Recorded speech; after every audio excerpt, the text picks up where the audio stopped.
For more insight in Tunisia's politics, I'm joined live via Skype from Cyprus by Salah-Dean Satouri, a research fellow at William and Mary Global Research Institute. Mr. Salah, welcome to Africa 54.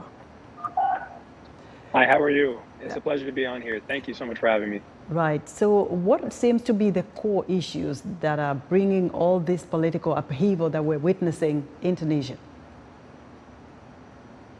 Yeah, so right about now, we're seeing massive shortages of food, water, bottled water, wheat, bread, petrol, and energy. You can see it in the neighbors in Algeria and Libya, and it's causing a massive strain on the economy, on the people, the cost of living, and the standard of living of the people in Tunisia.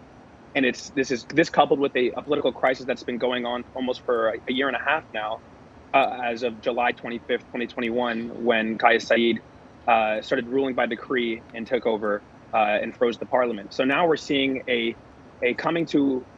post the new constitution, which was put in place in July 25th of this year. We are seeing the people sort of getting fed up with this new and terrible living standard in this country. They're fed up with the new government. They're fed up with this new system of governments. They're fed up with not being able to go to the grocery store and get food and their basic necessities not being met. So that's what we're seeing, a lot of frustration out of the Tunisian people. But how did Saied wield so much power? So Kais Saied came into power in 2019, and he was actually extraordinarily popular, having almost 75% of the vote in a runoff. In the election, he was known as the RoboCop. He was a constitutional law professor, and he was a political outsider. So he was extraordinarily well loved. Throughout the COVID years, there was a lot of frustration, like in most countries, with the political system. But Kais Saied was able to avert a lot of that frustration due to COVID.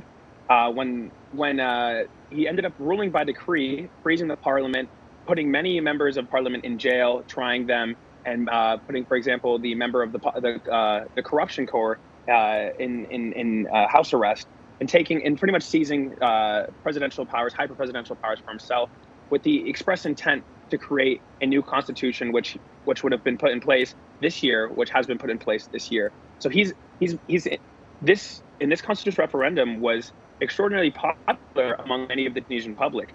You saw a lot of the opposition, which are now forcing these protests, the National Salvation Front, led by Najib Shabi, and Ennahda, who is led by Rachid Ghannouchi, who are extraordinarily unpopular. Rachid Ghannouchi specifically has been blamed for political assassinations, which took place in 2013. Much of this has not been proven, but Rachid Ghannouchi is a main reason for Kais Saied's extraordinary popularity.